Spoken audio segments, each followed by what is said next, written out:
Chapter 15. A Retrospection.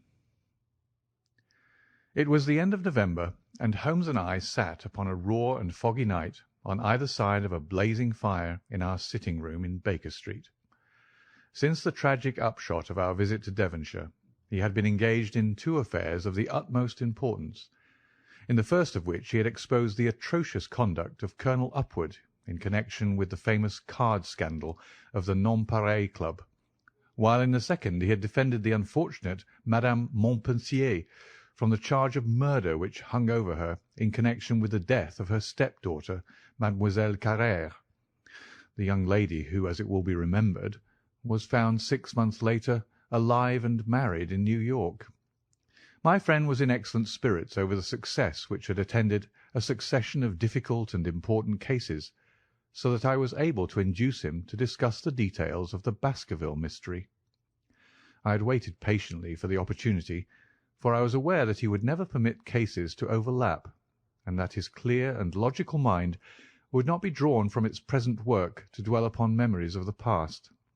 Sir Henry and Dr. Mortimer were, however, in London on their way to the long voyage which had been recommended for the restoration of his shattered nerves. They had called upon us that very afternoon, so that it was natural that the subject should come up for discussion.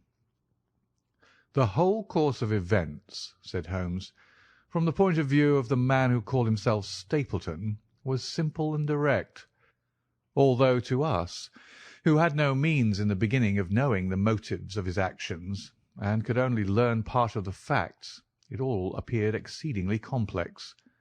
I have had the advantage of 2 conversations with Mrs. Stapleton, and the case has now been so entirely cleared up that I am not aware that there is anything which has remained a secret to us. You will find a few notes upon the matter under the heading B in my indexed list of cases. Perhaps you'd kindly give me a sketch of the course of events from memory." "Certainly, though I cannot guarantee that I carry all the facts in my mind. Intense mental concentration has a curious way of blotting out what has passed.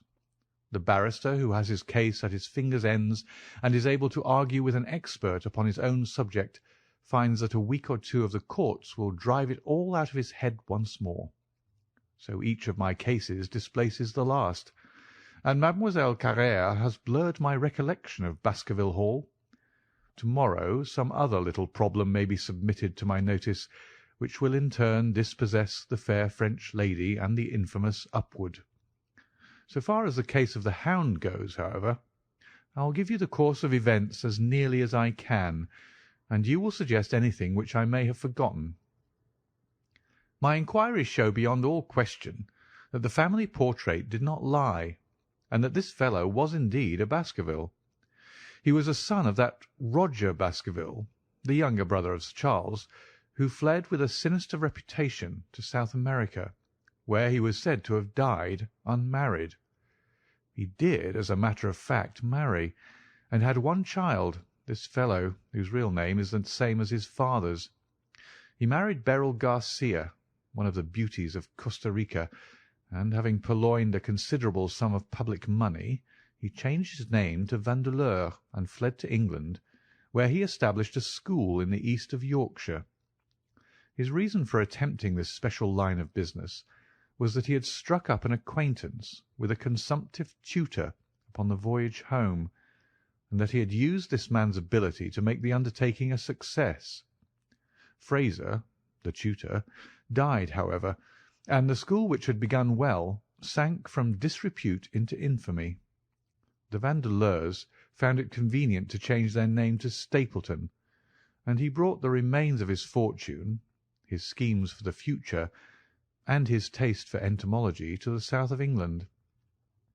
I learned at the British Museum that he was a recognised authority upon the subject, and that the name of Vandeleur has been permanently attached to a certain moth which he had in his Yorkshire days been the first to describe. We now come to that portion of his life which has proved to be of such intense interest to us. The fellow had evidently made inquiry, and found that only 2 lives intervened between him and a valuable estate. When he went to Devonshire, his plans were, I believe, exceedingly hazy, but that he meant mischief from the first is evident from the way in which he took his wife with him in the character of his sister. The idea of using her as a decoy was clearly already in his mind, though he may not have been certain how the details of his plot were to be arranged. He meant in the end to have the estate, and he was ready to use any tool or run any risk for that end. His first act was to establish himself as near to his ancestral home as he could, and his second was to cultivate a friendship with Sir Charles Baskerville and with the neighbours. The baronet himself told him about the family hound, and so prepared the way for his own death. Stapleton, as I will continue to call him, knew that the old man's heart was weak and that a shock would kill him. So much he had learned from Dr. Mortimer. He had heard also that Sir Charles was superstitious, and had taken this grim legend very seriously. His ingenious mind instantly suggested a way by which the baronet could be done to death, and yet it would be hardly possible to bring home the guilt to the real murderer. Having conceived the idea, he proceeded to carry it out with considerable finesse. An ordinary schemer would have been content to work with a savage hound. The use of artificial means to make the creature diabolical was a flash of genius upon his part. The dog he brought in London from Ross and Mangles, the dealers in Fulham Road. It was the strongest and most savage in their possession. He brought it down by the North Devon line and walked a great distance over the moor so as to get it home without exciting any remarks. He had already on his insect hunts learned to penetrate the Grimpen Mire, and so had found a safe hiding-place for the creature. Here he kennelled it, and waited his chance. But it was some time coming. The old gentleman could not be decoyed outside of his grounds at night. Several times Stapleton lurked about with his hound, but without avail. It was during these fruitless quests that he, or rather his ally, was seen by peasants, and that the legend of the demon dog received a new confirmation. He had hoped that his wife might lure Sir Charles to his ruin, but here she proved unexpectedly independent. She would not endeavour to entangle the old gentleman in a sentimental attachment which might deliver him over to his enemy. Threats, and even, I am sorry to say, blows refused to move her. She would have nothing to do with it, and for a time Stapleton was at a deadlock. He found a way out of his difficulties through the chance that Sir Charles, who had conceived a friendship for him, made him the minister of his charity in the case of this unfortunate woman, Mrs. Laura Lyons. By representing himself as a single man, he acquired complete influence over her, and he gave her to understand that in the event of her obtaining a divorce from her husband, he would marry her. His plans were suddenly brought to a head by his knowledge that Sir Charles was about to leave the Hall on the advice of Dr. Mortimer, with whose opinion he himself pretended to coincide. He must act at once, or his victim might get beyond his power. He therefore put pressure upon Mrs. Lyons to write this letter, imploring the old man to give her an interview on the evening before his departure for London.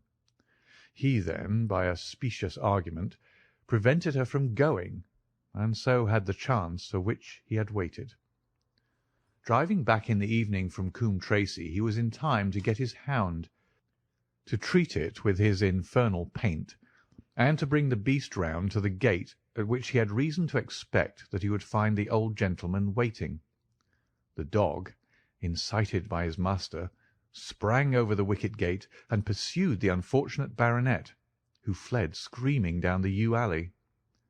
In that gloomy tunnel it must indeed have been a dreadful sight to see that huge black creature, with its flaming jaws and blazing eyes, bounding after its victim. He fell dead at the end of the alley from heart disease and terror. The hound had kept upon the grassy border while the baronet had run down the path, so that no track but the man's was visible. On seeing him lying still, the creature had probably approached to sniff at him, but finding him dead, had turned away again. It was then that it left the print which was actually observed by Dr. Mortimer, The hound was called off and hurried away to its lair in the Grimpen Mire, and a mystery was left which puzzled the authorities, alarmed the countryside, and finally brought the case within the scope of our observation. So much for the death of Sir Charles Baskerville. You perceive the devilish cunning of it, for really it would be almost impossible to make a case against the real murderer. His only accomplice was one who could never give him away, and the grotesque, inconceivable nature of the device only served to make it more effective. Both of the women concerned in the case, Mrs. Stapleton and Mrs. Laura Lyons, were left with a strong suspicion against Stapleton. Mrs. Stapleton knew that he had designs upon the old man, and also of the existence of the hound. Mrs. Lyons knew neither of these things, but had been impressed by the death occurring at the time of an uncancelled appointment which was only known to him. However, both of them were under his influence, and he had nothing to fear from them. The first half of his task was successfully accomplished, but the more difficult still remained. It is possible that Stapleton did not know of the existence of an heir in Canada. In any case, he would very soon learn it from his friend Dr. Mortimer, and he was told by the latter all details about the arrival of Henry Baskerville.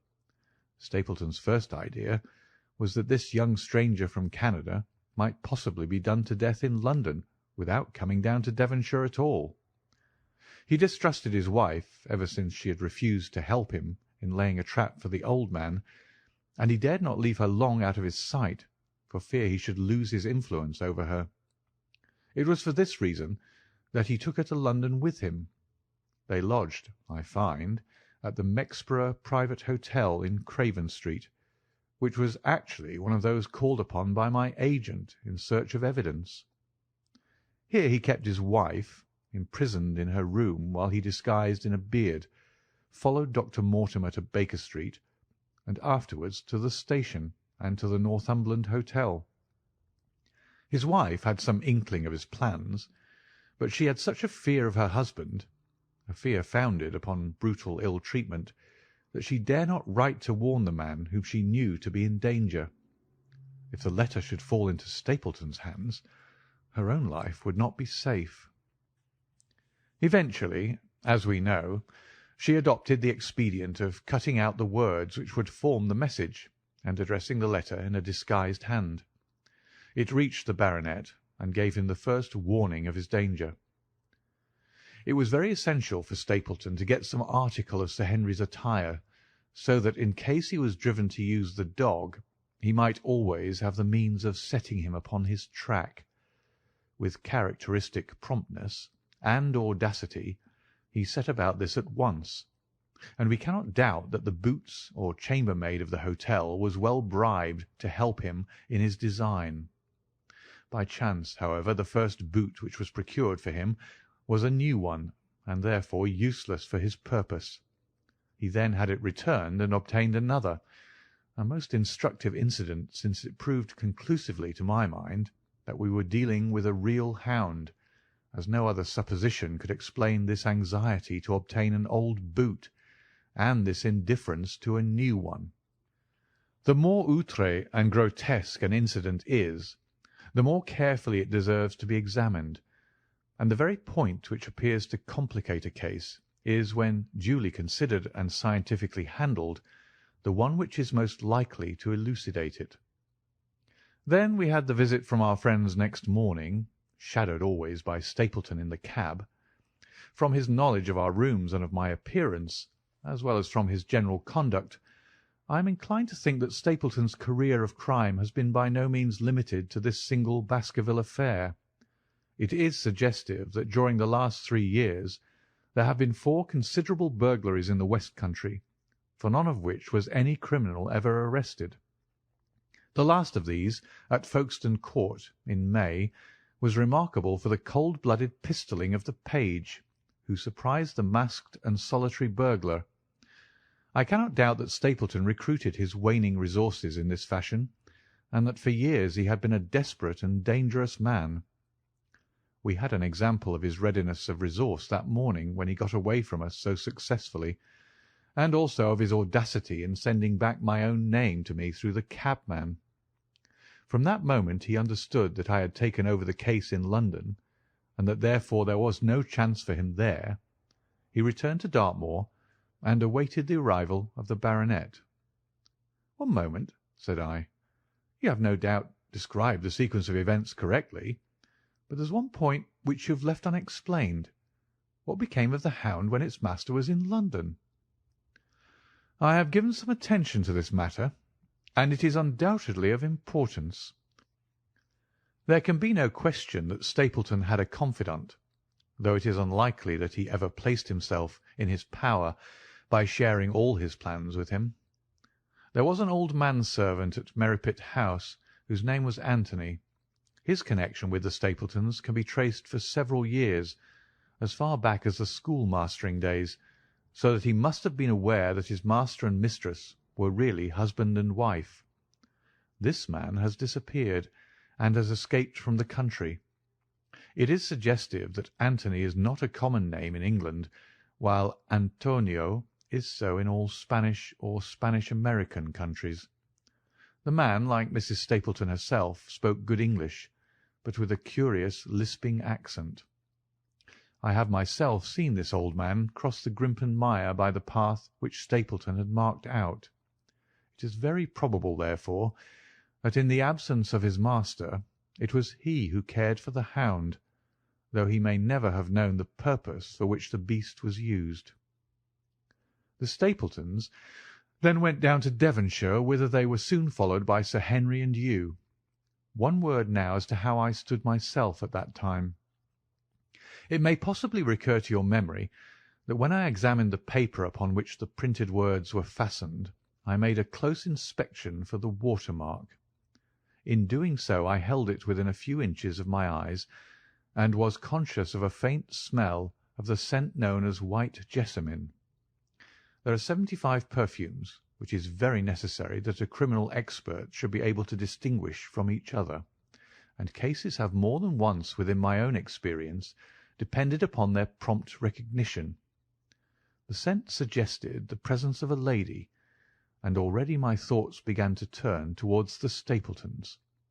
Thus I had made certain of the hound, and had guessed at the criminal before ever we went to the West Country. It was my game to watch Stapleton. It was evident, however, that I could not do this if I were with you, since he would be keenly on his guard. I deceived everybody, therefore, yourself included, and I came down secretly when I was supposed to be in London. My hardships were not so great as you imagined, though such trifling details must never interfere with the investigation of a case.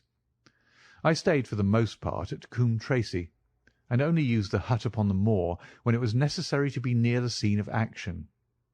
Cartwright had come down with me, and in his disguise as a country boy he was of great assistance to me.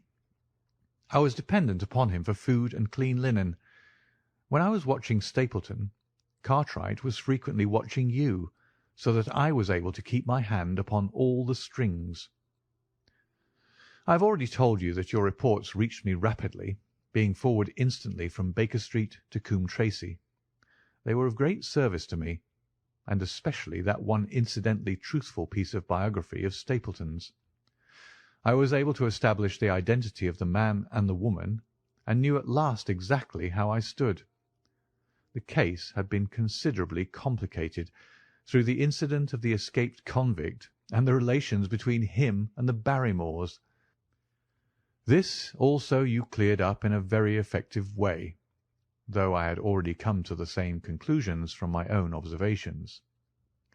By the time that you discovered me upon the moor, I had a complete knowledge of the whole business, but I had not a case which could go to a jury. Even Stapleton's attempt upon Sir Henry that night, which ended in the death of the unfortunate convict, did not help us much in proving murder against our man. There seemed to be no alternative but to catch him red-handed, and to do so we had to use Sir Henry, alone and apparently unprotected, as a bait.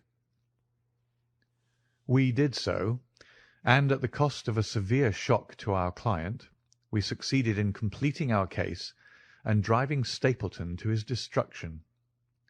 That Sir Henry should have been exposed to this is, I must confess, a reproach to my management of the case, but we had no means of foreseeing the terrible and paralysing spectacle which the beast presented, nor could we predict the fog which enabled him to burst upon us at such short notice. We succeeded in our object at a cost which both the specialist and Dr. Mortimer assure me will be a temporary one. A long journey may enable our friend to recover not only from his shattered nerves, but also from his wounded feelings.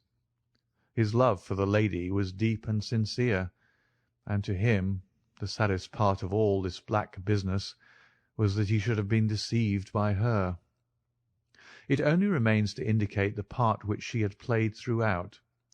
There can be no doubt that Stapleton exercised an influence over her which may have been love, or may have been fear, or very possibly both, since they are by no means incompatible emotions. It was at least absolutely effective. At his command, she consented to pass as his sister, though he found the limits of his power over her when he endeavoured to make her the direct accessory to murder. She was ready to warn Sir Henry so far as she could without implicating her husband, and again she tried to do so.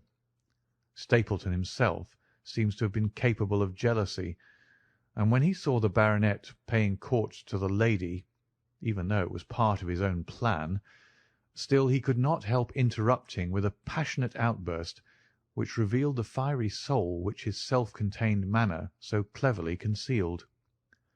By encouraging the intimacy he made it certain that Sir Henry would frequently come to Merripit House, and that he would sooner or later get the opportunity which he desired. On the day of the crisis, however, his wife turned suddenly against him. She had learned something of the death of the convict, and she knew that the Hound was being kept in the outhouse on the evening that Sir Henry was coming to dinner. She taxed her husband with his intended crime, and a furious scene followed, in which he showed her for the first time that she had a rival in his love. Her fidelity turned in an instant to bitter hatred, and he saw that she would betray him. He tied her up, therefore, that she might have no chance of warning Sir Henry, and he hoped, no doubt, that when the whole countryside put down the baronet's death to the curse of his family, as they certainly would do, he could win his wife back to accept an accomplished fact, and to keep silent upon what she knew. In this I fancy that in any case he made a miscalculation, and that if we had not been there, his doom would none the less have been sealed. A woman of Spanish blood does not condone such an injury so lightly.